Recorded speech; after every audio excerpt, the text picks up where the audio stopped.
6% de su peso vivo, es decir, más de la cuarta parte. Es un incremento notorio, ¿sí? ¿Esto de dónde sale? Eso sale de una proyección que hizo el equipo, parte del equipo de estudio, ¿sí? Y lo mismo para el caso de la lana. No me acuerdo cuáles son los procedimientos. Ok.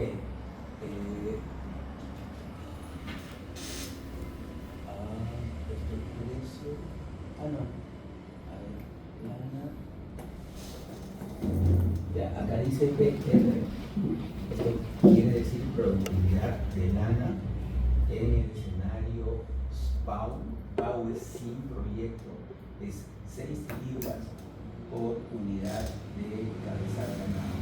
Cuando tienes el proyecto, la productividad de la lana se incrementa de 6 a 6,4 libras por unidad de ganado. Porque tienes además el precio no va a variar, ¿no? O sea, que produzcas más o menos lana es independiente o no tiene ninguna influencia sobre el precio. Pues tenemos el precio de la lana que es 5, el precio de la saca que es 135. Ya sé que sí, esto no es 30, miren, esto es, aquí está, es que no, sí me estoy recordando de las cosas. Esto quiere decir saca, EVA, no sé por qué dice 3, y O viene de ovino. Yo pensé que era 30, recuerda que les dije que pensaba que era 30, no me acordaba. El siguiente es saca, BAU, 1, no me acuerdo qué es, y O es de ovino. Después precio de la lana, productividad de la lana, BAU, productividad de la lana con proyecto, y después tenemos el precio de la lana que es constante, independientemente de cuánto produzcas, y el precio de la saca que es 135. ¿Okay? Bueno, entonces una cabeza de ganado se convierte en 100. Ahí está. Una cabeza de ganado, 600, como una cabeza de ganado tiene una productividad de, como dije, 26%. Entonces, 600 cabezas de ganado corresponderán en términos de saca al 26%, ¿no es verdad? Si una representa 26%, 660 por regla de 3 también va a representar el 26%. Calculen y eso les va a dar 172. ¿Okay? Y de ahí para adelante, lo único que tenemos que hacer es proyectar la población sobre una base de tasa de crecimiento, y ustedes en esa proyección, después lo único que tienen que hacer es aplicar el porcentaje del rendimiento a la producción de carne. O sea, multiplican eso por el precio que acabamos de ver, los 135, y eso me va a dar el ingreso por saca en el caso de ovinos. El siguiente producto es la lana, ¿verdad? Y si una cabeza de ganado ovino produce, ¿cuánto les dije? 6.4, ese es el escenario EVA, con proyecto. Entonces lo que hay que hacer es multiplicar 6.4 por 620, porque son 620 cabezas de ganado, y eso me va a dar un total de 4.224 libras de lana producida. Después tengo que multiplicar el precio por la cantidad. El precio lo vimos hace un rato, pero que era 5, ahora lo vamos a colocar. Bueno, era 5, ¿ya? Por 5 por H8 es el nivel de producción. Pero necesitamos incluir el factor de corrección de peso para pasar de kilogramos a libras. Y con eso ya tenemos los dos ingresos que están marcados en este celeste neometálico, y solamente tenemos ahora que sumar, y eso nos da el total de ingresos año a año. Se hace exactamente lo mismo para las otras dos especies de ganado. Hacemos lo mismo con la alpaca. En este caso vamos a, esto es 23%.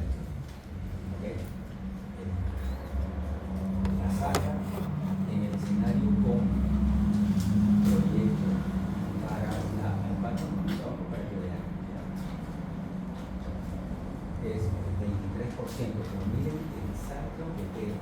Inicialmente, sin proyecto, lo que estimaron los expertos era menos de 14. Después sube más de 7 puntos porcentuales al incrementarse en el ese 23% corresponde a la productividad de cada cabeza de alpaca en términos de saca, en términos de grano.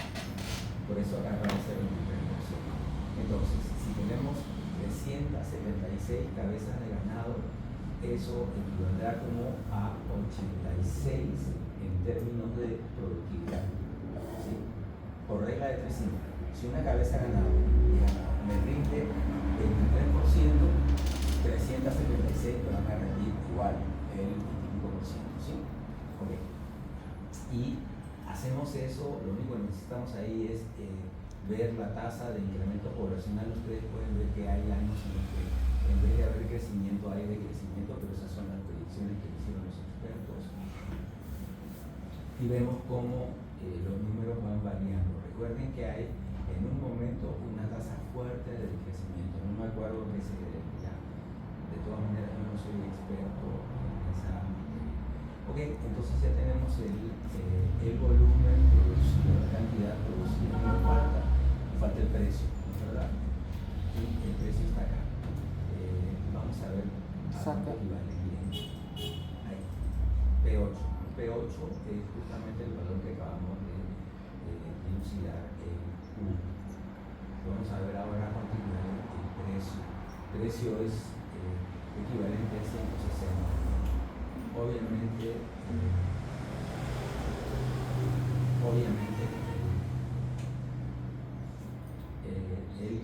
el ingreso entonces resulta ser la multiplicación de la cantidad por su ingreso, y eso nos va a dar el ingreso. Después hacemos la proyección para el resto del periodo de evaluación y hacemos lo mismo en el caso de la fibra. Cada cabeza de ganado me produce en el escenario con proyecto 6, acá dice 6.3, no debería ser 6.4. Ah, no, 6.3, yo tengo siempre tengo por 6.3, ¿sí? Entonces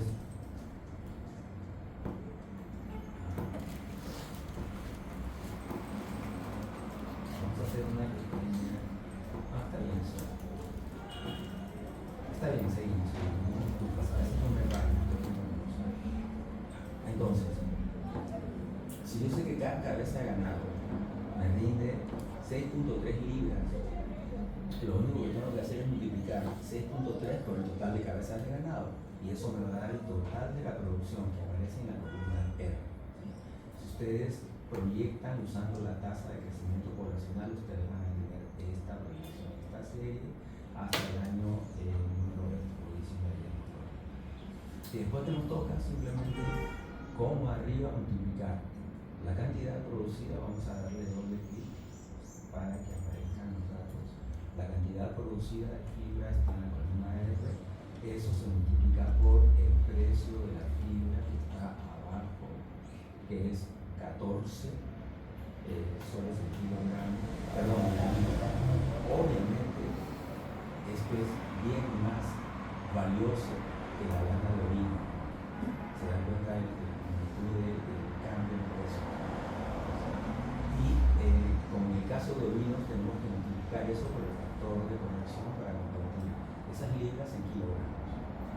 Hacemos exactamente lo mismo para el caso de vacuno. ¿Okay? Otra vez tenemos esta proporción del rendimiento de carne o de saca respecto de una cabeza de ganado. Si tenemos 43, perdón, la proporción es 28% en el caso del ganado. ¿Alguno de ustedes tiene familia o alguno de ustedes tiene experiencia manejando ganado vacuno? Félix, ¿tú también, María Belén? Familia. ¿Perdón? Tengo familia. Pero has estado en el campo y sabes más o menos cuál es el factor de ajuste para convertir una cabeza de ganado vacuno a, y vendiendo en términos de tú tampoco. Okay. Bueno, sí, pues esto lo saben los zootecnistas o los médicos veterinarios, ¿ya? En fin, pero justamente la persona que nos apoyó era, ya no me acuerdo si zootecnista o veterinario, pero era experto. Pues fue el rector del agrario. Ok, ahí está. Aquí tenemos el ingreso por saca. Y con la leche, ya pues ahí lo único que sabemos es que sabemos que cada, a ver, X8, ¿qué es esto? 2,90 o X8, 2,90 y qué es 90. Como estoy entendiendo, esto es X8.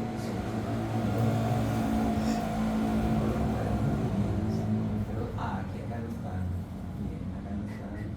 Precio de la leche es 1,5 por litro. Precio de la leche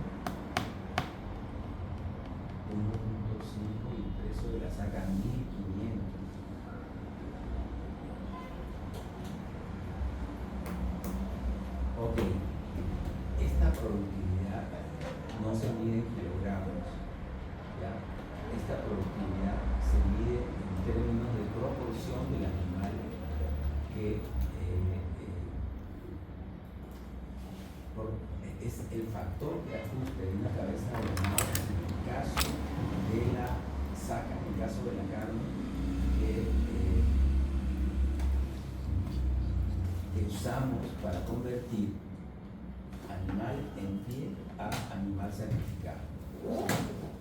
Y eso se mide, o sea, se valora, el costo unitario no es por kilogramo, el costo unitario es por la saca entera. Entonces, una unidad de animal sacrificado cuesta 1.500, en el caso del vacuno cuesta 1.500. A ver, eso sí les parece más o menos razonable hace 10 años. 1.500 el animal que sacrificado. ¿Sí? Tú que has trabajado, tú has tenido experiencia con ganado vacuno, Félix. Sí. Ya, y ese precio te parece razonable. ¿Cuánto es que cobran? ¿A cuánto es que venden ustedes un animal? En Puno no sacrifican, tengo yo entendido. En Puno venden animales en pie. ¿Cuánto cuesta un animal en pie? Debe costar más, ¿no? ¿Verdad? Ya. Lo que pasa es que esto es no el animal en pie, sino ya convertido. ¿Sí? Es más o menos, pero debería ser un poquito más igual. Debería ser un poquito menos. ¿Cuánto es lo que te cuesta? ¿Cuánto es lo que el precio al que ustedes venden? Hoy estoy muy cansado, así que les pido paciencia. O sea, el ganado, digamos, es en pie. Imagínate un toro en pie o una vaca ya madura. Bien maduro, el mínimo puedo dar 4.000 y un máximo de 5.000. Entre 4.000 y 5.000. 6.000. Ya, ok. Pero eso es el precio de la unidad en pie. Cuando tú sacrificas es menos la cantidad, pero igual no debería ser tanta la diferencia. Bueno, chicos, les debo esta explicación. Ya, yo francamente no soy experto en esto, pero lo que les aseguro es que el rendimiento, sea por peso, sea por unidad de cabeza de ganado, el factor de corrección es el que les dije que era acá. Ahora lo vamos a ver, creo que era 28%. Sí, yo les dije para 28%. Y esto es ya, X8. Ya está, perdón. Entonces, ya, aquí está. Producción de leche es la siguiente. Se producen 180 litros diarios.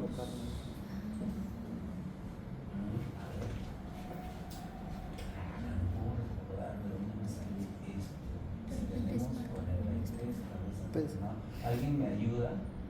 43.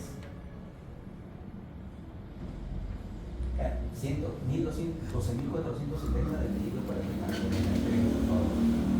Ahí me debería salir la producción per cápita. 12.470 dividido para 43. 290. 290 es la producción per cápita de leche. Sí. Gracias. Ok. Entonces, y acá no sé qué dice. Por 180 días. ¿Por qué? ¿Alguien sabe por qué 180 días? A ver, los que tienen familiaridad con el vacuno. Porque tú no ordeñas la vaca todos los días, ¿verdad? Día por medio te lo haces.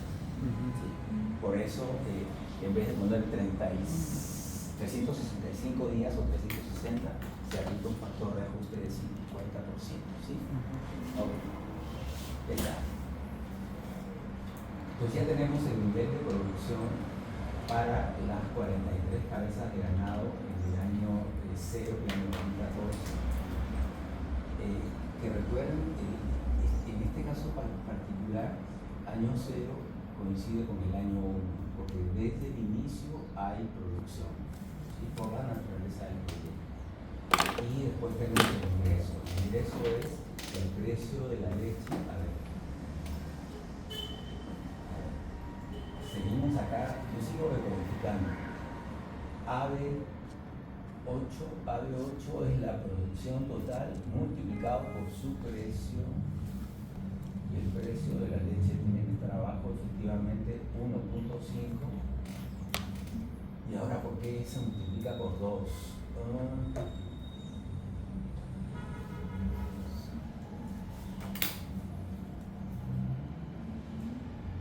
Bueno, ahí hay un factor de ajuste total. Les debo la explicación. ¿Se te ocurre, Félix, por qué dividimos por 2? Es el precio unitario del litro de leche multiplicado por la producción de leche y después eso multiplicado por producción. Puede ser, profesor, 2 veces al día se ordeña. Sí, puede ser. Ya, es probable que sea eso. Ya. Y en tu experiencia, así es como se lo tomes. Ya, ok. En la mañana y en la tarde. Sospechaba, pero ya no me acuerdo. De esto hace mucho tiempo. Listo, y ahí tenemos entonces los ingresos anuales. ¿Qué sería más o menos? Que son la suma de los dos ingresos parciales. Hacemos exactamente lo mismo para el resto del periodo y esto que acabamos de hacer nosotros, que es el análisis con proyecto, comparado con el análisis sin proyecto, lo hemos hecho para un escenario en el que hay cambio climático. Pero nosotros, o sea, la manera, lo que nosotros queríamos comparar era el escenario con cambio climático contra el escenario sin cambio climático. Este es el escenario con proyecto que se llama AVE o EVA, y este es el escenario sin proyecto que se llama BAO. Pero este es el escenario de análisis.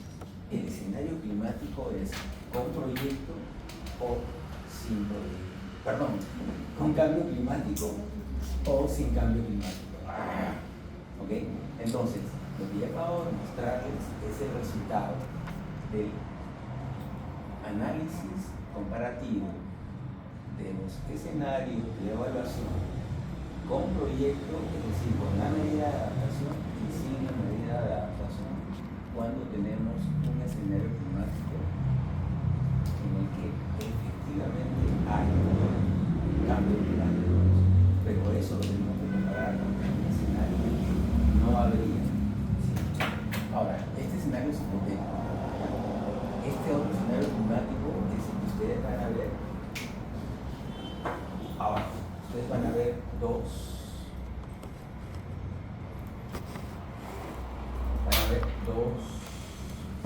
grandes juegos de cuadros. El primer cuadro es para el escenario climático con proyecto y el segundo cuadro es para el escenario climático sin proyecto.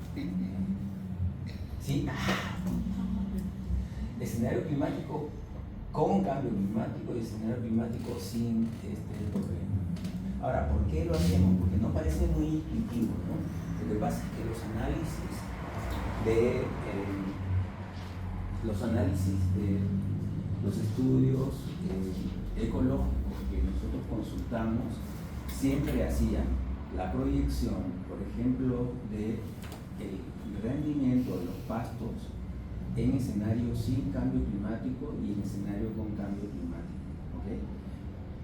Y el rendimiento de pastos, ¿qué cosa es en función de este proyecto?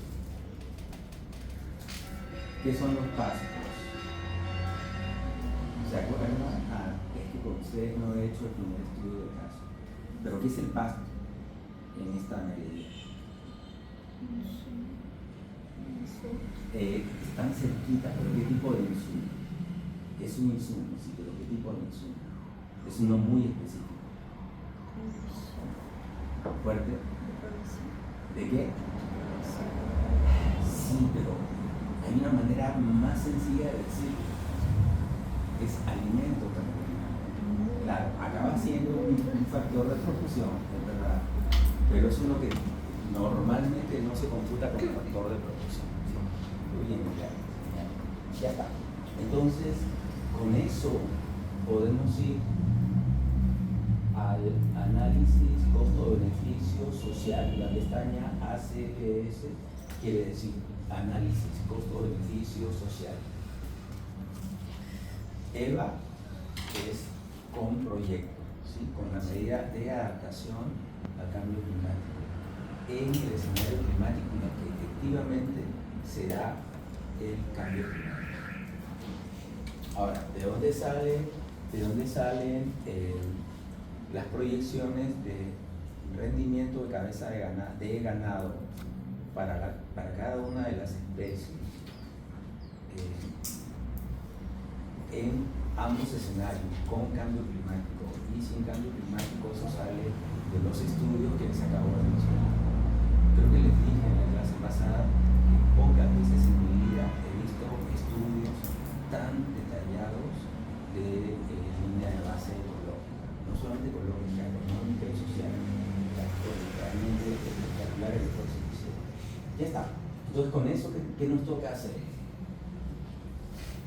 ¿Qué harían ustedes después de esto? ¿Cuál es el siguiente paso que ustedes hicieron en el examen?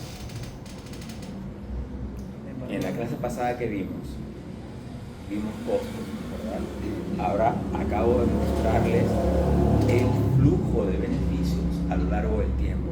¿Qué es lo que hemos hecho? Lo que hemos hecho es aplicar esa escalera. ¿Recuerdan la escalera que tiene, cómo es? Estimación de beneficios? Tiene 3 pasos, ¿verdad? Primer paso, estima el beneficio social en el escenario con proyecto. Ya está. Por lo menos para beneficio directo privado.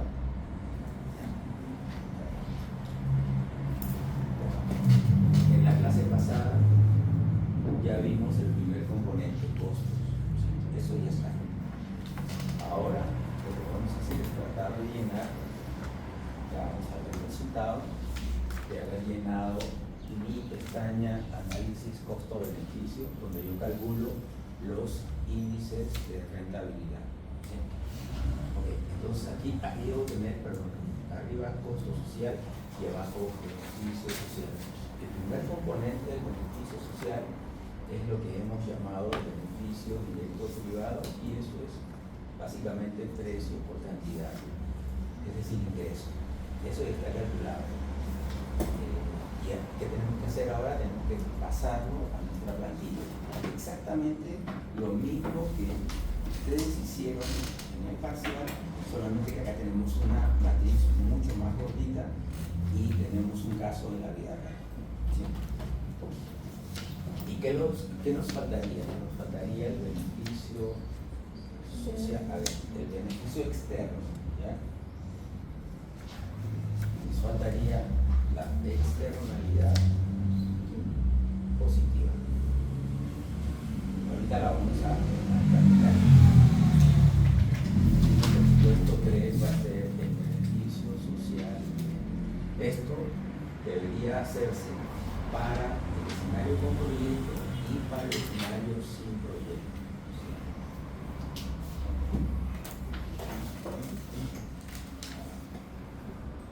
Entonces vamos pasando las cosas poco a poco, vamos a pasar los datos poco a poco. En la clase pasada vimos cómo se transferían los datos, recuerdan, desde la pestaña costo de granja comunal a mi proyección de costos a lo largo de todo el periodo, que corre desde el año 1 hasta el año 19. A ver, aquí está. A ver, esto que vemos acá es ya un reacomodo que yo he hecho posteriormente en mi informe, lo presenté partiendo de año 1, que eso es algo que se puede hacer, ya, pero no es muy común. Lo que normalmente ustedes van a hacer es esto, separar siempre el año 0, como les dije, el MEF se los va a exigir. Y por favor, no se confundan porque yo acabo de decirles que este análisis parte del año 1. ¿Okay? Eso es lo que yo hice y así lo presenté. Después, como yo presento este caso muchas veces en clase, entonces yo si les estoy diciendo que el año 0 siempre es el escenario previo, es la fase previa al inicio de la producción y que no me importa si dura medio año o un año o 2 años, eso se separa y siempre se llama año 0. Y cuando comienza la producción, no importa si es el segundo semestre, el segundo año o el quinto año, a partir de ahí comienzas a contar el año. ¿Sí? Eso es lo que he hecho acá. ¿Sí? Año 0, a pesar de que en el mismo año que inicia el proyecto ya se van a dar beneficios, pero la primera mitad de ese año yo debo computarla como año 0. ¿Okay? Pónganle cuidado porque es probable, no he visto en detalle el examen, pero estoy casi seguro de que voy a tener un año 0, estoy casi seguro.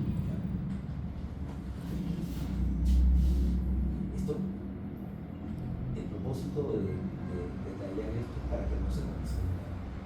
Yo prefiero que comencemos siempre desde el año 0, porque eso es lo que vine de pedir. Entonces hicimos en la clase pasada el traspaso de los datos de costo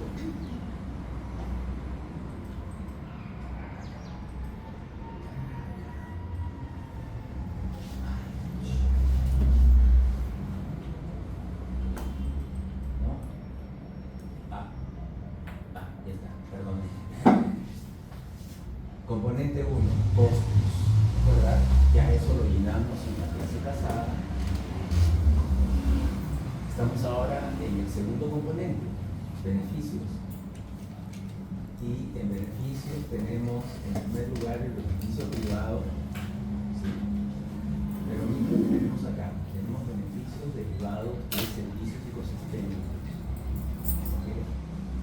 Y recuerdan que teníamos una transparencia que decía, aparte de los 6 servicios ecosistémicos de aprovisionamiento, vamos a calcular los servicios ecosistémicos de regulación del ciclo del agua y de provisión. Bueno, el otro lo puedes ver como aprovisionamiento de agua para la agricultura, pero es un servicio de aprovisionamiento, sí, pero es una externalidad. Y eso es lo que me interesa. ¿Sí?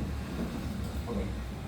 Pues primero veamos cómo hemos traspasado los datos. Exactamente lo mismo que acabamos de ver ahorita en detalle para cada una de las especies. Recuerdan que calculamos el ingreso para saca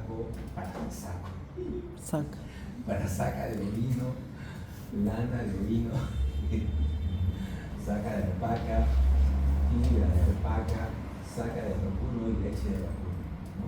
Recuerda que eso viene de estos cuadros. Lo único que estamos haciendo es trasladar la información hacia mi cuadro, hacia mi plantilla de costo-beneficio. ¿Sí? Esto está claro para todos, porque, o sea, yo no creo que ustedes tengan dudas, ¿no? Porque sus notas han sido sobresalientes en el examen parcial. Entonces, imagino que esto les está quedando claro. Lo único que estamos haciendo es simplemente trasladar los cálculos que hemos hecho en el paso 1, que es beneficios, la primera parte del paso 1, que es beneficios directos privados. ¿Ya? Ahora vamos a ver qué hacemos con las externalidades y cómo las cubrimos.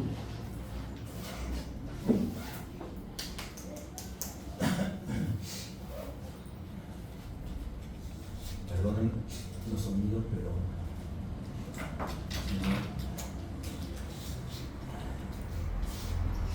necesito cuidar mi pulmón.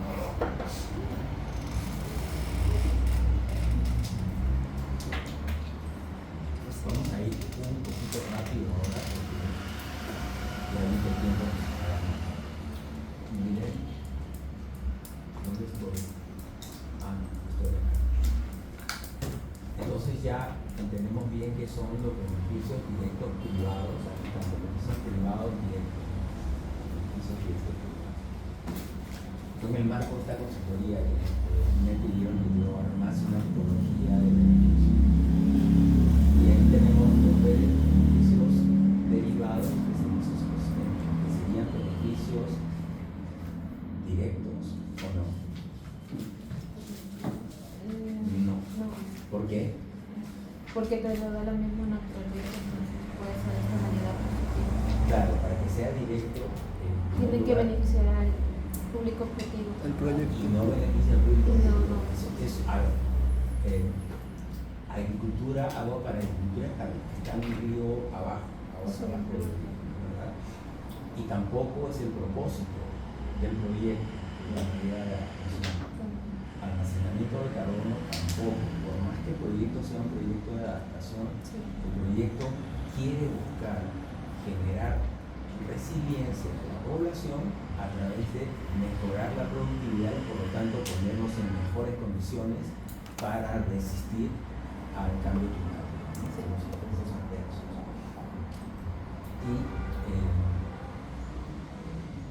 Y tampoco es percibido, si bien puede ser percibido por la población, ese beneficio es percibido por, si uno lo piensa bien, es un beneficio público global, no es un beneficio público local, ¿no? Es global, ¿no? Ahora, todo eso, ¿cómo lo vamos a estimar? Les voy a contar primero la lógica y después les voy a mostrar los resultados. Entrar en el detalle del cálculo, yo les pido por favor que ustedes revisen el documento, el Word, les voy a decir en qué página y capítulo está, pero ya necesitamos pasar la página, ¿no? Tenemos 3 o 4 clases en este estudio del caso. Así que vamos a avanzar. A ver.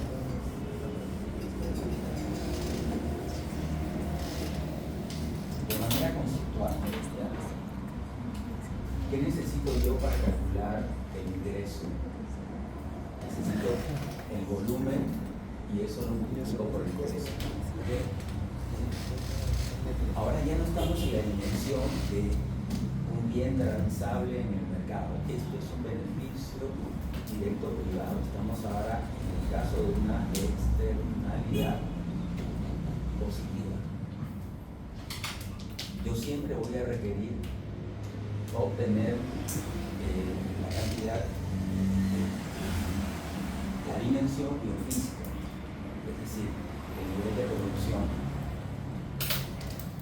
Y no puedo poner un precio, porque se ve más claramente en el caso de almacenamiento de carbono. Ya, algunos de ustedes me van a decir, profesor, si hay mercado de carbono, entonces se transa el carbono en el mercado, sí, pero se transa de manera artificial.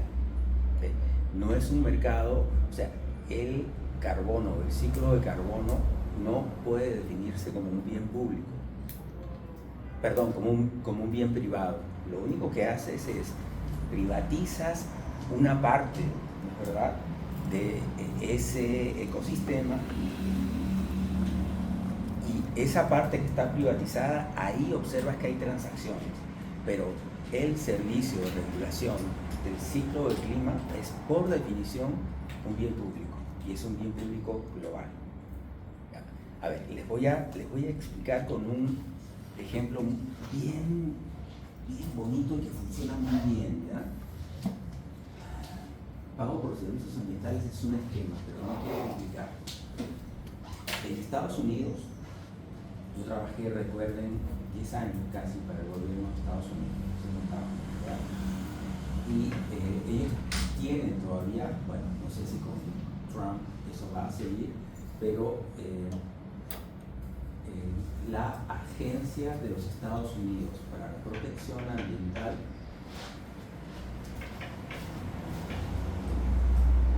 Estados Unidos, US Environmental Protection Agency. Ustedes tienen que haber visto en algún momento de su formación el nombre EPA o USEPA, ¿verdad? Es la agencia de protección ambiental más importante, salvo en las épocas de Trump. Porque Trump viene y en su primer mandato manteló la agencia, incluyendo retirar la página web en el canal. La sacó. Porque es tan usada que se requiere. Bueno, la EPA tiene un programa que se llama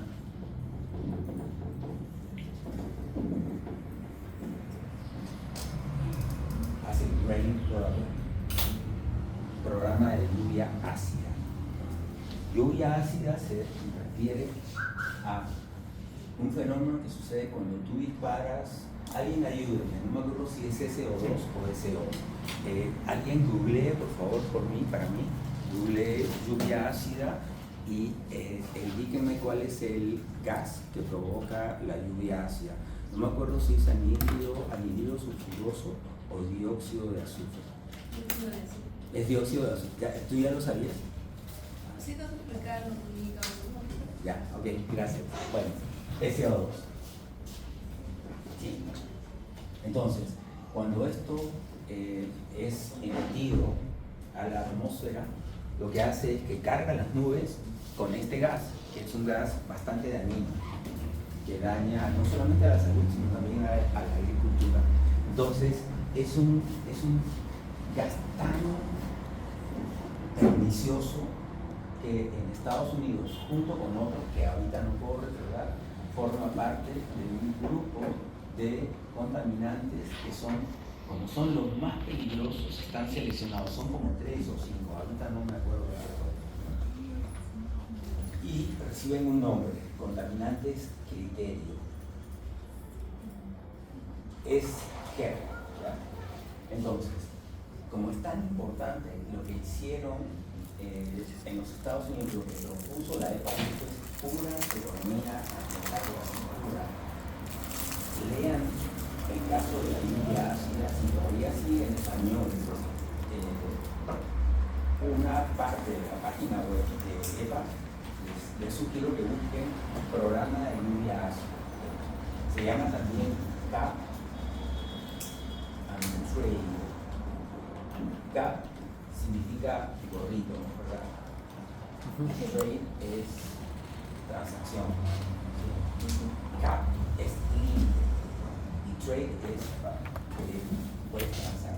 ¿En qué consiste el programa? Consiste en que sobre la base del registro histórico de emisiones de SO2, EPA dice, voy a asignar derechos de emisión. ¿Ya? Entonces, imaginemos, Greti es dueña de una fábrica y Greti ha emitido en los últimos 20 años, en promedio, voy a inventar una cifra, 100 toneladas. ¿Okay? Allison es dueña de otra fábrica y ella ha producido 200 toneladas de CO2. Y Félix es el dueño de otra fábrica que ha producido 150 toneladas de CO2 en los últimos 20 años. 100 más 200 más 150, 450, ¿verdad? Ok, imaginemos que ustedes tres son el universo de plantas que emiten SO2 en esa cuenca atmosférica. Imaginemos que estamos en Lima, la cuenca atmosférica de Lima, ¿no? En todo Lima hay solo 3 plantas que están emitiendo SO2, las plantas de ustedes 3. Históricamente, ustedes producen en conjunto 450, ¿cuánto les dije? ¿Millones o toneladas? 450 toneladas, ¿verdad? Y un estudio del MINAM dice que el límite máximo debería ser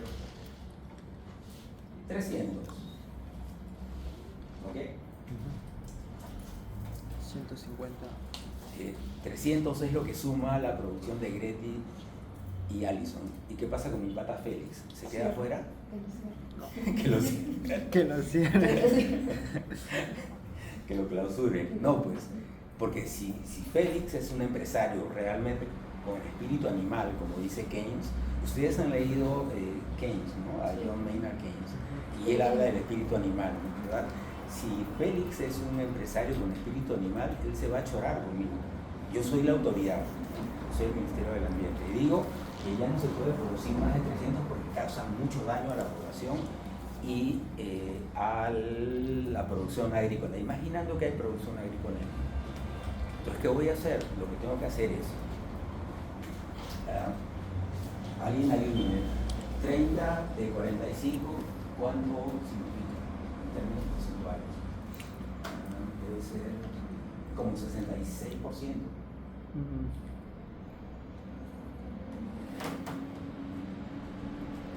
33 por ahí. Ya, entonces estamos reduciendo la tercera parte, nos vamos a quedar, vamos a poner 66.6%.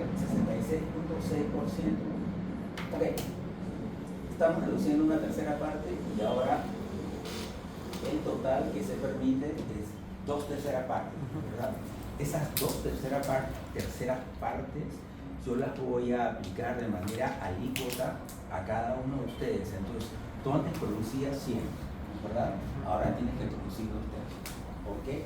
Porque el cap, el tope, el gorrito, cap and trade.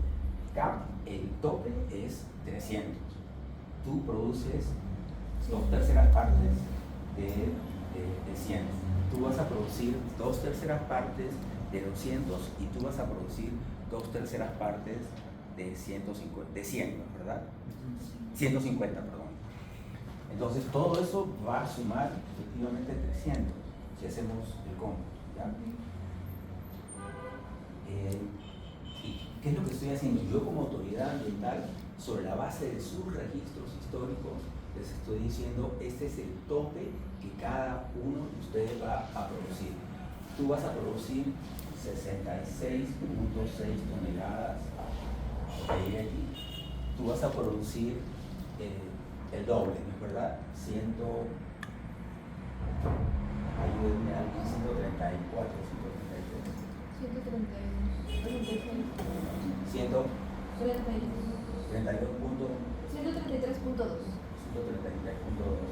Y Don Félix va a producir ahora 100. Que asumen y todo eso debería dar exactamente lo que queremos, ¿no?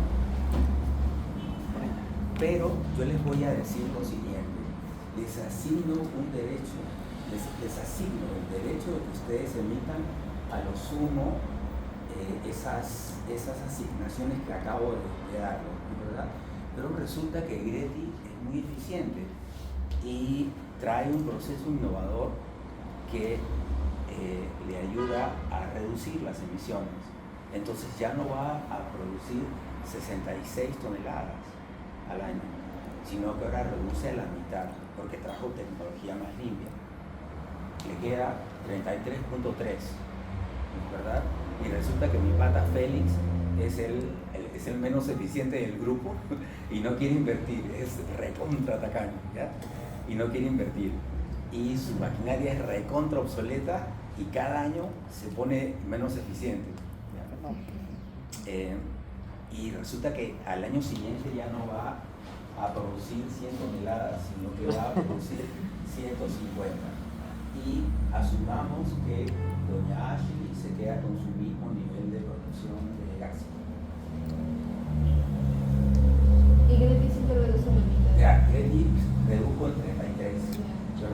Félix ha incrementado su emisión en 50. La diferencia es como 17, ¿verdad? 16 punto algo. ¿Ok? Esos 16 tú no los puedes sentir porque estás por encima del tope. El gorrito, el tope, el cap, es en total 300. ¿Cómo se ponen de acuerdo ustedes? No me importa. Negociamos. Eso, mira, cap es el tope. Trade es negociar. ¿Okay? Entonces se ponen a negociar para que tú compres los permisos que le han asignado a ellos, ¿verdad? Ok, normalmente no va a pasar que haya un empresario que sea tan retrógrado en términos de innovación. Casi siempre queremos estar innovando, ¿no? Pero lo que va a estar pasando es que anualmente la autoridad ambiental va a ir bajando el cabo, va a ir bajando el tope. ¿Sí? Entonces eso va a implicar que ustedes en conjunto van a tener que ponerse más eficientes, van a tener que reducir la emisión de gases de efecto invernadero. Léanse, perdón, de gases, del gas SO2. Lean por favor este modelo, este ejemplo, el programa de lluvia ácida. Si no sale como programa de lluvia ácida, va a salir como carbon trade. Ahí está, CAP, corrido y trade por negociar o transar. Yo les contaba esto. Les contaba porque les decía que la calidad ambiental o el ambiente no es un bien privado, nunca va a ser, es un bien público. Pero lo que puedes hacer es artificialmente crear un mercado, como asignando derechos de emisión. Ojo, hay mucha gente que te va a decir, no, ¿cómo le estás dando derecho para contaminar? Bueno, los yanquis son así y a veces son muy inteligentes, ¿sí? De hecho, no conozco mejor administración que la de Estados Unidos y Naciones Unidas. Yo trabajé como personal de planta en Naciones Unidas y he trabajado, sigo trabajando como consultor, pero hasta ahora no veo nada que sea más eficiente que la administración de los yanquis. Son realmente muy buenos. Entonces ellos idearon este programa y yo no tengo acá los datos, pero yo hice un primer estudio hace como apenas llegué de estudiar la maestría en el año 96. Yo llegué para Navidad del 95 y en 96 ya comencé a trabajar y a los pocos meses me pidieron que escribiera un artículo en un libro, un capítulo de un libro. Y ahí relaté esta historia del programa de lluvia ácida, ¿no? Pero eso es muy antiguo. Yo lo que les sugiero es que o googleen y vean qué cosa es el programa de lluvia ácida o que entren a la página de la ONU. Si no se llama programa de lluvia ácida, se va a llamar carbon trade. ¿Sí? Ok, vale. Entonces les queda claro que acá no estamos privatizando. Bueno, estamos otorgando derecho de emisión. Moralmente es correcto o no lo es. Mira, moralmente podría no serlo, pero en términos de resultado, sí, vayan a ver qué es lo que pasa. Las emisiones han comenzado a reducirse de manera súper pronunciada. Ya llevan ellos como 40 años con ese programa, ¿no? Porque yo hablé los primeros 7 o 8 años. Ok, vale. Lo mismo pasa con los bonos de carbono. ¿En qué consiste? ¿Alguien se acuerda de qué consisten los bonos de carbono? Son exactamente el mismo esquema. De hecho, quien inventó los bonos de carbono fue mi profesor en la Universidad de Londres, el profesor David Pierce. Y en mi universidad, en un verano en agosto del año 95, para que vean qué viejito que soy, recibimos manifestantes, jóvenes manifestantes que apoyaban la lucha contra el cambio climático, protestando porque según ellos el profesor David Pierce había privatizado el ambiente global para dar permisos de emisión de gases de efecto invernadero. ¿En qué consiste el programa de bonos de carbono, el modelo de bonos de carbono. ¿Alguien sabe? ¿Alguien se acuerda? No es lo mismo, profesor, que el de este. A ver, explícame.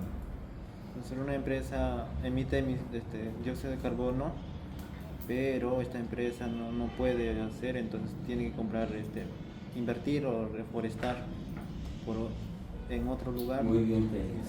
Gracias, muy bien. Eso lo que quiere decir en corto es más o menos lo siguiente.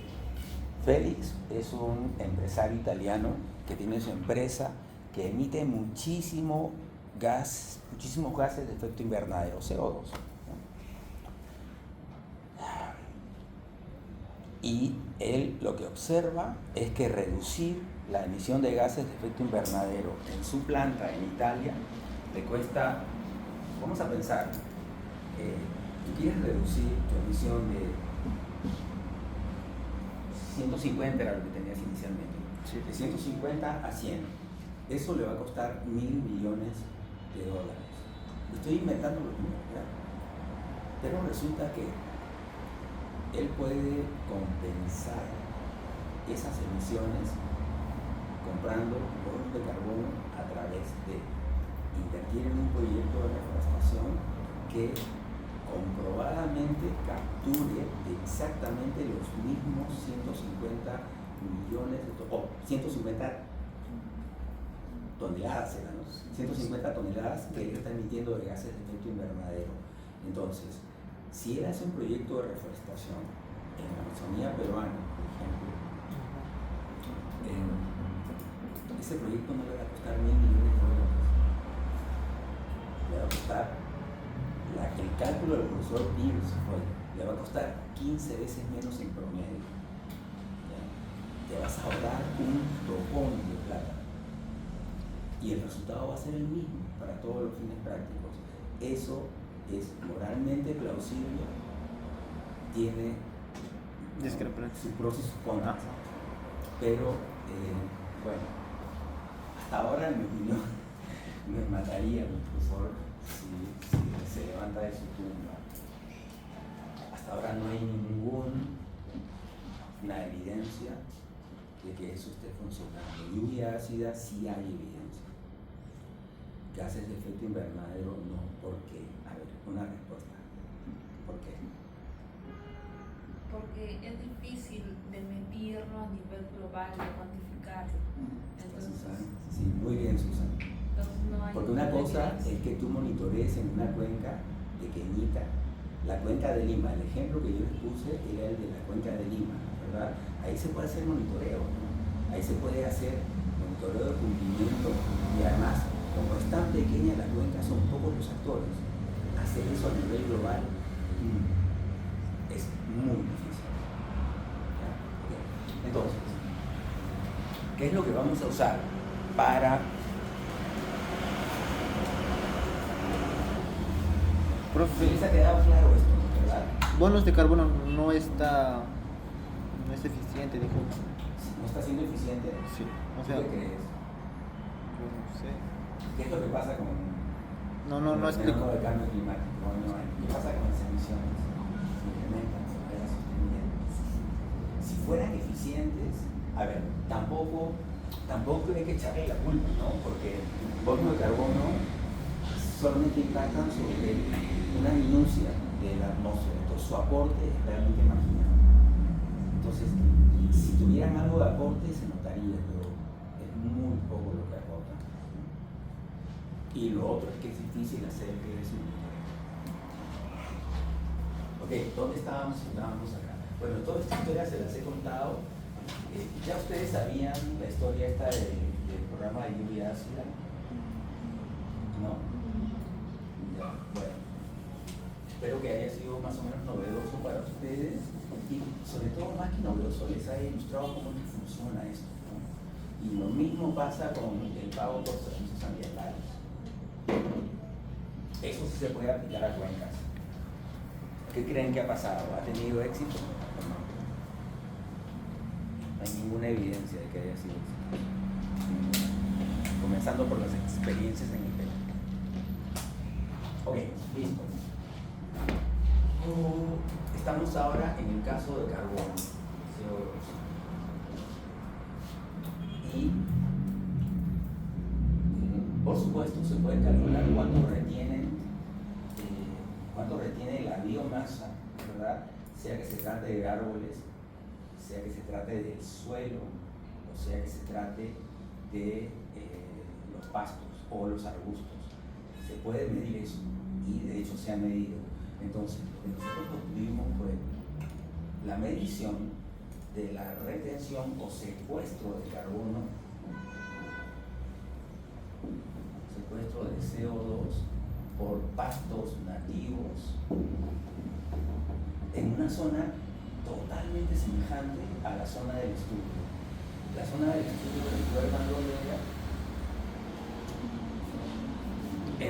En la sierra de Lima y la parte más alta de Junín, ¿verdad? Nosotros conseguimos un estudio. Por eso es que a mí me encanta. Ustedes han visto que ustedes son alumnos casi todos míos de tesis, ¿verdad? Se han dado cuenta de que a mí me gusta navegar, ¿o no? Yo lo disfruto, no saben cómo disfruto. Bueno, navegando fue que descubrimos este estudio. Descubrimos dos, pero uno era, creo, de Huancavelica y este otro era de Junín, justo del otro lado de Tanta. Tanta está para el lado de Lima, aquí está Tanta, esto es Lima, y aquí está Junín.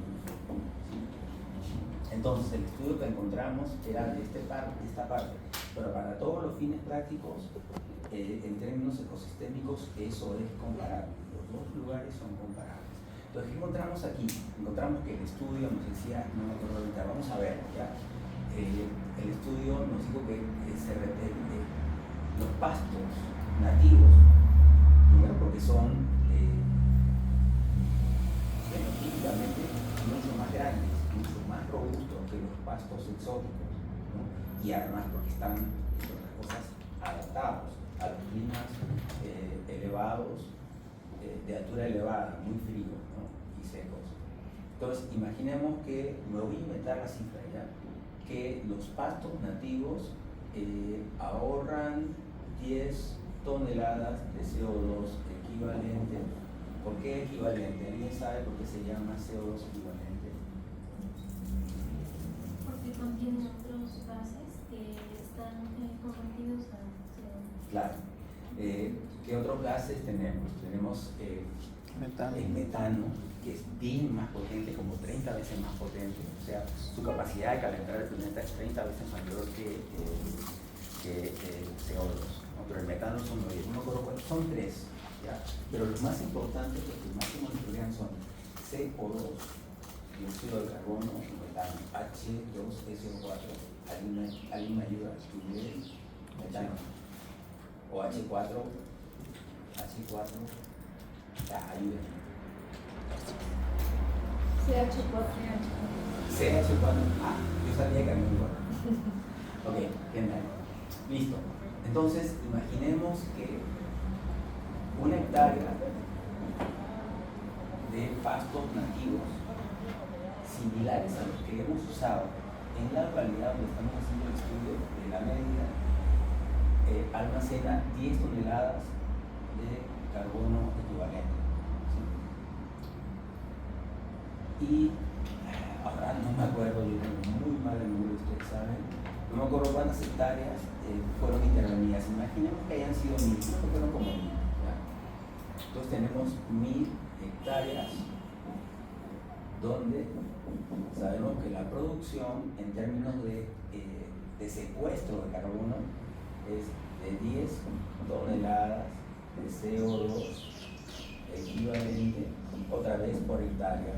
Hectárea se elimina y lo que vamos a tener entonces es 1000 por 10. Eso es 10.000 toneladas. 10K ya por 10.000 toneladas de carbono de CO2 equivalente. Ya tengo la cantidad producida, ya tengo Q, ¿no es verdad? Ahora, ¿por qué es Q? ¿Por qué eso es Q? ¿Alguien explica? ¿Qué sentido tiene Q ahí? ¿Qué sentido tienen que estas 10.000 toneladas de carbono equivalente?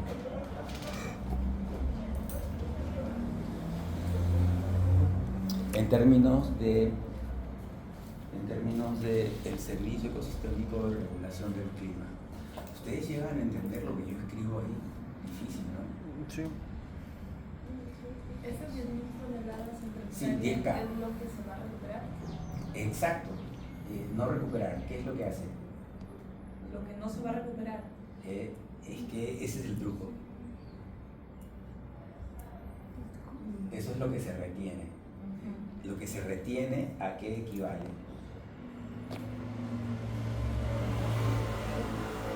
¿Qué pasaría si no se retuviera? Se emitiría. Y si se emite, va a causar un daño. Entonces, eso que estamos reteniendo es un daño evitado. En valoración económica de servicios ecosistémicos, todo daño o todo costo evitado es que un beneficio. Y todo beneficio que dejaste pasar, eso sí se lo saben de memoria, ¿no? ¿Cómo se llama un beneficio que dejaste pasar? O sea,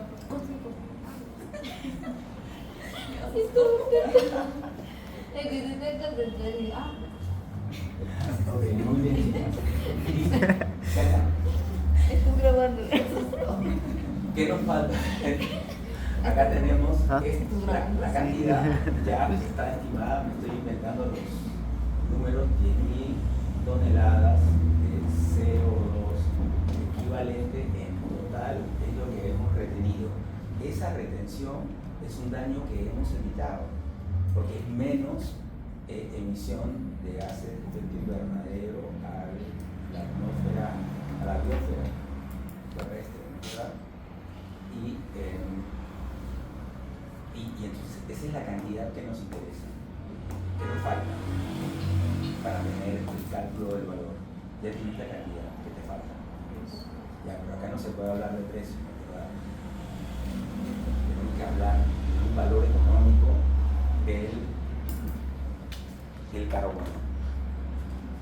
Cuando yo hice el estudio, hace 10 años, el MEF había hecho un cálculo del valor económico del carbono y a eso le llamó el precio social del carbono. Recuerdan que en evaluación social de proyectos no nos interesa tanto el precio de mercado, sino el precio social. Recuerdan que el precio de mercado lo ajustamos para el caso de factores de producción, ¿verdad? Lo ajustamos por un factor de ajuste y esos factores de ajuste ya vienen calculados. Pero les mostré también en esa guía que expuse en PDF del MEF, que es la guía de parámetros de evaluación social de proyectos, ¿no? En esa guía estaba el valor estadístico de la vida, que es el costo de oportunidad de una vida que fallece prematuramente, ¿sí? Truncada prematuramente. Bueno, ese tipo de estudios son los que el MEF está haciendo ahora.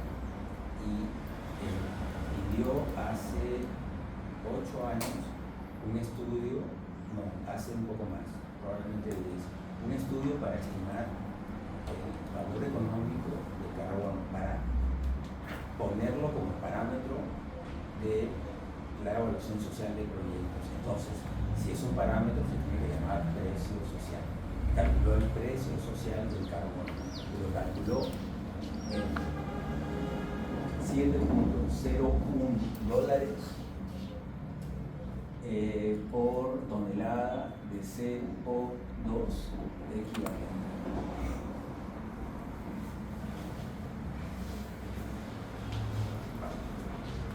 Entonces, si yo logro calcular la cantidad y tengo el precio social del carbono como un parámetro, como un dato, entonces ya tengo el valor económico, ¿no? Entonces aquí tengo, o sea, esto que es lo que se está reteniendo, valorado en términos de bienestar social, va a ser, imaginemos que este es el valor, 7.01 por 10.000, va a dar alrededor de 1.100, ¿verdad? O algo por el estilo. Bueno, pero entonces nosotros dijimos, genial, 7 multiplicado por 10 te va a dar 70.000. Parece una buena cantidad de beneficios sociales, ¿no? Monetizados. Pero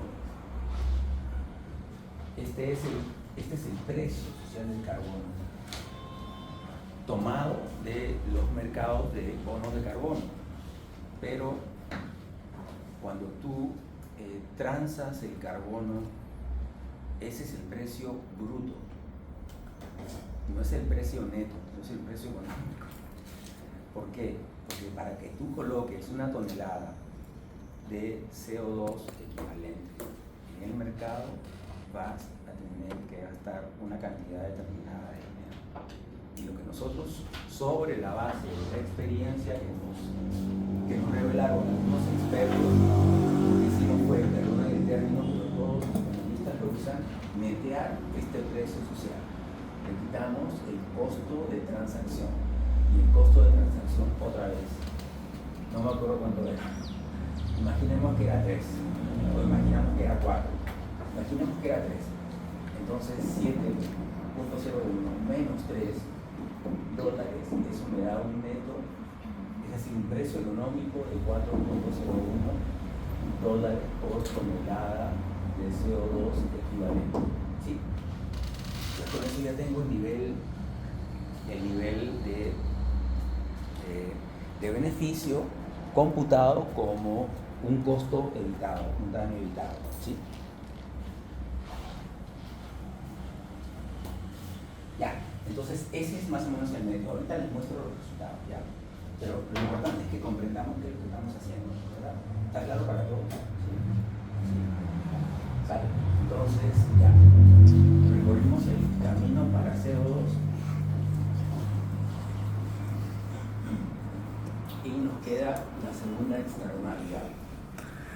Otra vez, es una externalidad porque no está siendo percibida por la población beneficiaria, la población objetivo del proyecto.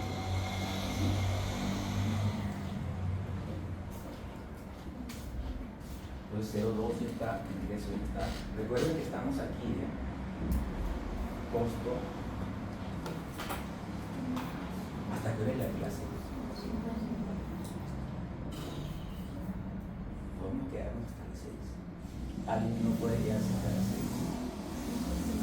Una pregunta. ¿Alguno de ustedes o alguna de ustedes es un capo o una capa en gráficos de Excel? Porque yo he estado las últimas 6 semanas haciendo gráficos y me han salido súper bonitos. Y yo no sé por qué hoy, debe ser porque estoy ya con rendimientos decrecientes, tengo un gráfico que no me sale. Entonces, si alguien me puede ayudar 2 minutos después de la clase, todos los dedos apuntan hacia un destino. Depende, profesor. Es que hay gráficos complicados. No, es un gráfico de torta, es un par. Ah, ya. Que vas a ver lo bonito que me ha salido, pero yo no sé por qué hoy no está funcionando. Ya, la salida es usar una de esas que me salieron, una de esas gráficas que me han salido y reemplazar ahí. Pero ¿sabes qué? Quiero entender qué cosa estoy haciendo mal. Y no consigo detectar claro. Entonces tú me puedes apoyar, Félix, inmediatamente después. Gracias, súper. Entonces ya tenemos costo social, en verdad ya lo calculamos en la clase pasada y lo pasamos a nuestra matriz. Tenemos beneficio social, ahí ya calculamos el beneficio directo privado, es decir, el ingreso. Hemos calculado la externalidad asociada al CO2, ya está, y nos queda ahora calcular la externalidad 2 asociada a provisión de agua o aprovisionamiento de agua para fines productivos, concretamente para agricultura. ¿Sí? Esto es agua H2 para agricultura. Ok. ¿Qué es lo que hacemos ahí? Lo que hicimos fue lo siguiente. Lo que hicimos fue, otra vez, ¿qué necesitamos calcular? ¿Qué pistas ustedes buscarían para este caso?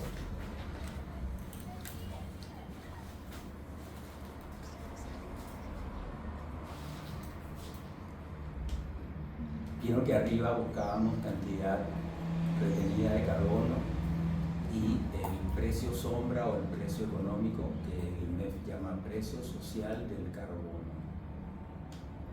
¿Qué necesitaríamos acá?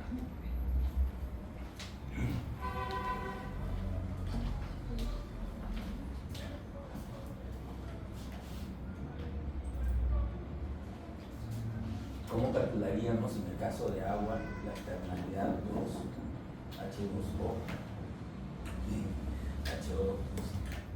H2O? ¿Cuál sería la cantidad? Si es aprovisionamiento de agua, esto debería ser volumen de agua, ¿verdad? Pues tenemos que medir cuánto de agua está produciéndose adicionalmente gracias a que tenemos una superficie cubierta con vegetación en la parte alta de la cuenca, porque es en la parte alta de la cuenca donde se genera la externalidad y los beneficiarios son los agricultores de la parte baja de la cuenca. Okay. Entonces necesito calcular el volumen de agua.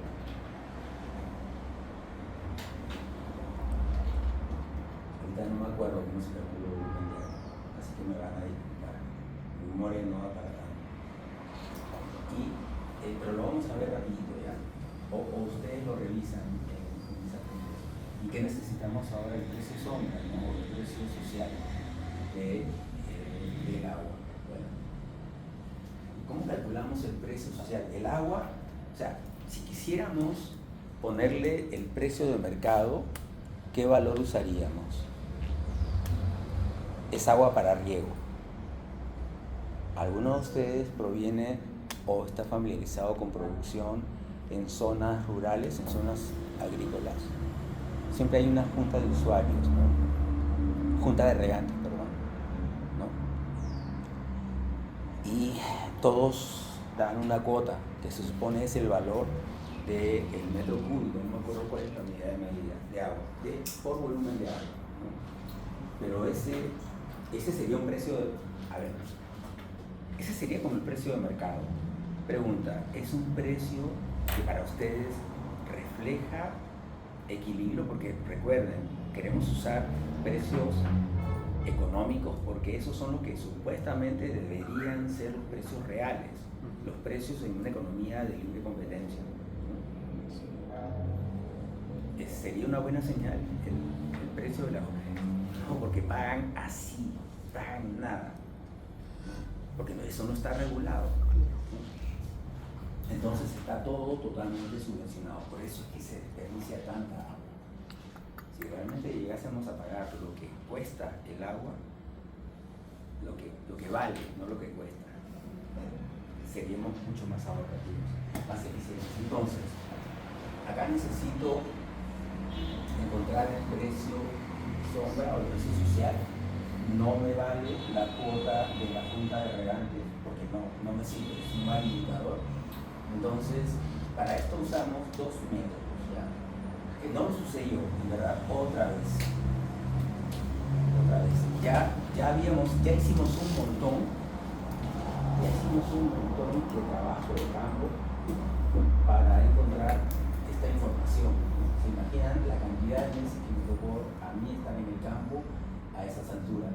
Súper lindo, pero súper. Hicimos un montón de esfuerzo, no solamente nosotros que estábamos encargados del análisis económico, sino que el equipo que estuvo detrás proveyéndonos información en términos de incremento de la población sobre la base de la proyección de incrementos en la capacidad de carga, es decir, en la capacidad de producir pastos de esta región, es un montón de trabajo. Entonces ya no teníamos plata para nosotros hacer un estudio más acerca del caudal que se generaba, etcétera, etcétera. No puedo recordar, mil disculpas, pero lo van a leer en el documento. No puedo recordar cómo calculamos el caudal. Ahorita no me acuerdo. Pero nos tocaba estimar el precio social. Y eso es lo más importante, ¿no? Lo otro es un dato, ¿verdad? Es un dato de los expertos en, ¿cómo se llaman los expertos en hidrología? Tienen un nombre, no son hidrólogos. Vale. Ok, los expertos a veces son agrónomos, ¿ya? Ese volumen yo lo tomo como dato. Ingeniero, se llama. No. Hidráulico. Sí, está bien, Agri- hidrólogo. Ingeniero hidráulico o hidrólogo. Ajá. ¿Ya? Ok, perfecto, gracias.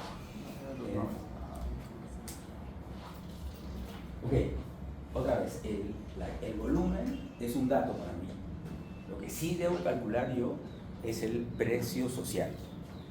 Si no lo puedo calcular porque ya no teníamos fondos y estábamos en las últimas del contrato, entonces lo que hicimos fue, ¿qué cosa creen que hice? ¿Qué es lo que más me gusta? Buscar en la literatura, tesis de la agraria, un trabajo, otra tesis de la católica.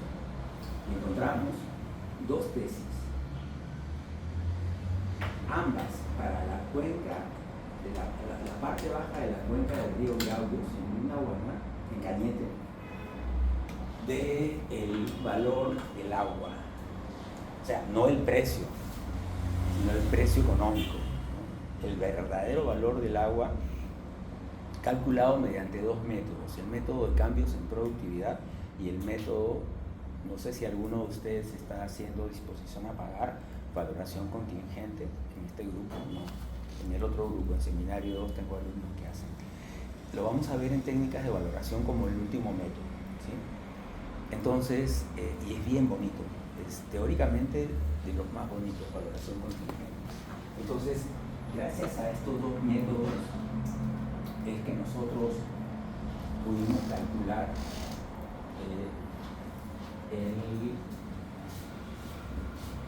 el precio social o el precio sombra del agua. Entonces, con este dato que es el volumen multiplicando por su valor social, ahí lo que vamos a tener es el valor económico de la externalidad. ¿Ya? Ahorita vamos a ver rapidísimo los datos y con eso ya cerramos, ¿sí?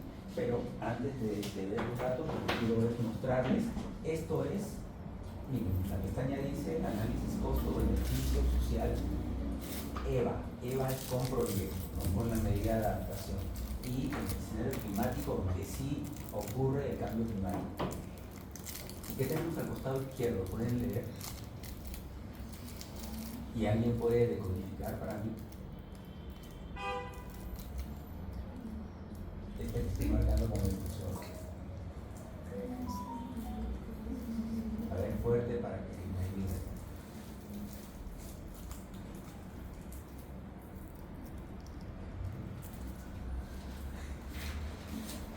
Análisis, costo-beneficio social de, bueno, vamos sin proyecto Ajá. con cambio climático. Perfecto. Entonces, está justo lo que necesitamos para calcular que el costo incremental, ¿no es verdad? Ok.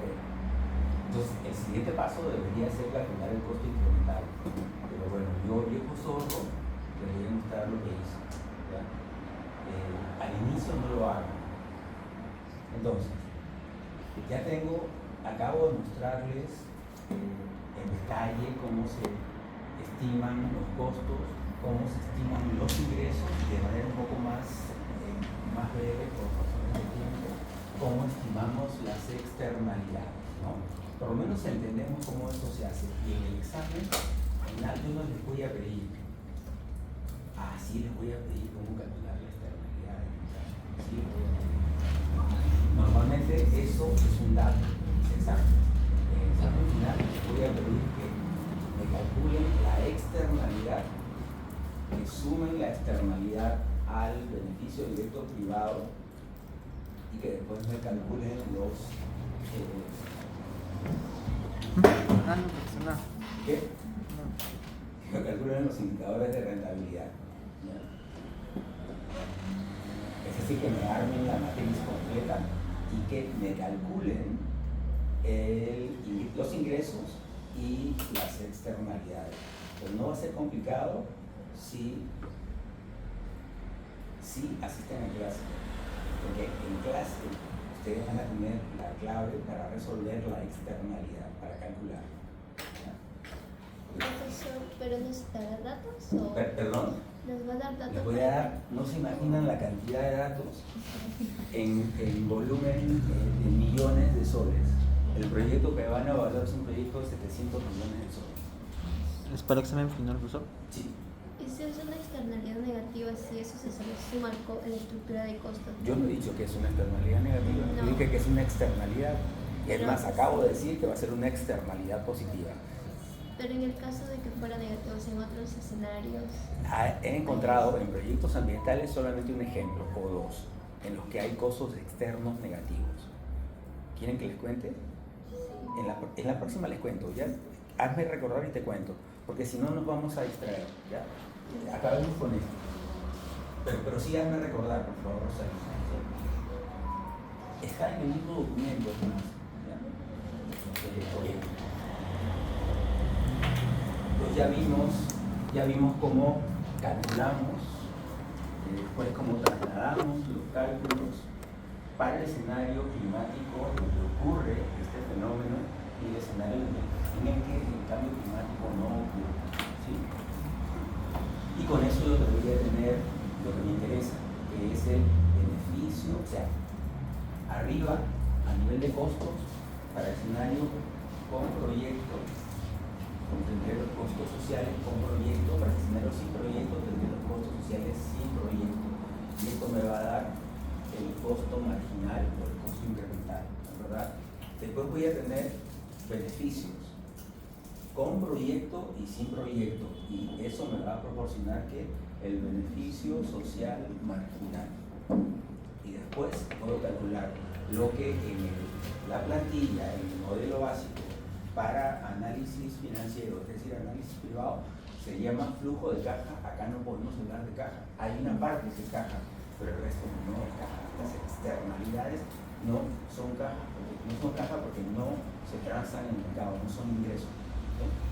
Y eso, entonces, restando beneficio social marginal, el costo social marginal, lo que voy a tener es el beneficio social neto marginal. ¿Okay? Y es sobre la base de este flujo de beneficios netos es que yo calculo los indicadores de rentabilidad. El BAN social, la TIR social y la razón beneficio-costo social. ¿Okay? Eso es lo que tendríamos que hacer, ¿no? Paso 1, calcúlame la plantilla, hazme la plantilla para el escenario con proyecto. Paso 2, hazme la plantilla para el escenario sin proyecto. Paso 3, resta para obtener el incremental. ¿Sí? Vale. Pero yo no hice eso, porque ya yo soy un viejo zorro y lo que hice fue lo siguiente, niños. Voy a trasladarme ahora a la pestaña Análisis Costo-Beneficio Social. No hagan esto ustedes al inicio, después ya cuando agarren cancha, háganlo. Ya. Miren.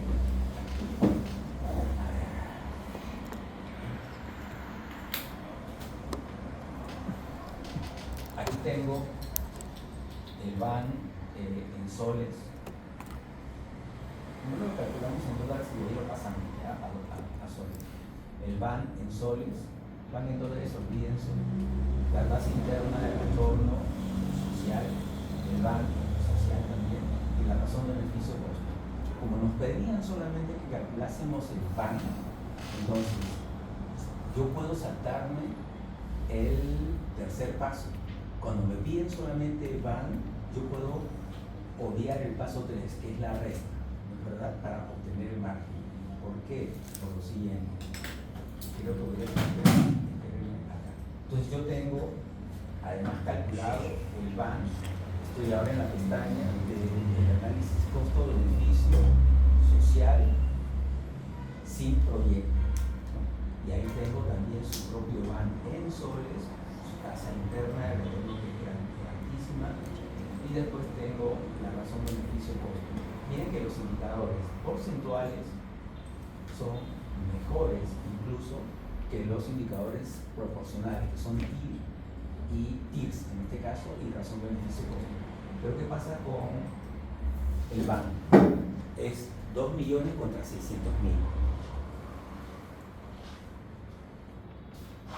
hemos visto este caso anteriormente, ¿no es verdad? ¿Cuál es el que manda? El pan. ¿Sí? Entonces, no me acuerdo si el ejemplo que voy a tomar en el examen tiene una inconsistencia entre indicadores. Si hubiera inconsistencia, recuerden, prelación siempre va a tener pan, ¿sí? Ya terminamos. Entonces, ahora sí paso al Word. Y ahí está. Por si acaso, Rosalinda, Sí, profesor. ¿Documento? No, acá no está el de la externalidad negativa. No lo tengo acá, perdón. Pensé que lo tenía, pero no. Ya. Ok, vamos entonces rápido. Con esto voy a cerrar mis cosas.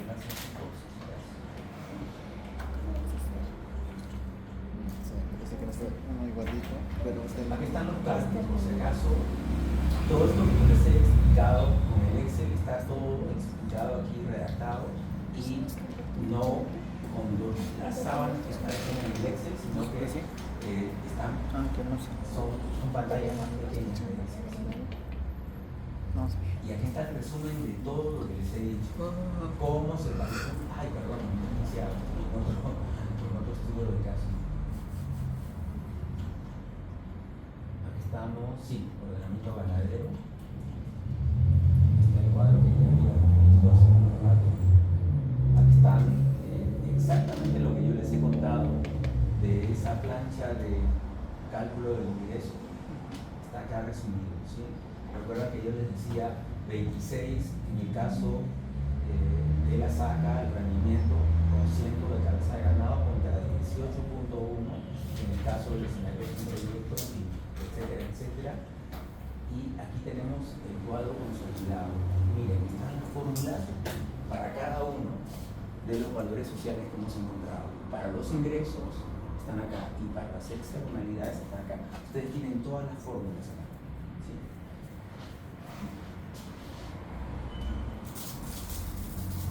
Y entonces acá viene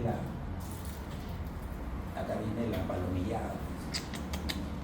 Entonces yo, para evitarme el tercer paso, lo único que hice fue lo siguiente. Vieron que calculé el VANS para el escenario con proyecto y el VANS para el escenario sin proyectos. Como el VAN o el VANS, control social, es una medida de valor, no se dice absoluto, pero sí, es una escala, no es una razón, no es un porcentaje, ¿verdad? Que se deriva en cada caso, ¿no? Del escenario con proyecto y el escenario sin proyecto. Por lo tanto, el VAN o el VANS es aditivo. Y eso es lo que hago. Simplemente ya no calculo el tercer momento, es decir, la resta beneficio neto con beneficio social con proyecto beneficio social sin proyecto, y eso me da el beneficio neto, ¿verdad? Eso ya no lo calculo. ¿Por qué? Porque yo lo único que hago es simplemente resto el VAN sin proyecto y el VAN con proyecto. Y ese diferencial me va a dar exactamente lo que yo estaba buscando, el delta en el valor actual social neto. Ok, ahí se acabó este primer caso. Un poco largo, ¿no? No se preocupen que los demás van a ser más largos. Este es el más largo de todos. Okay. ¿Algo más que me olvide? ¿Alguna pregunta? Y ahí cerramos. Todo bien. Ok, chicos, gracias. Perdonen nuevamente mi retraso, pero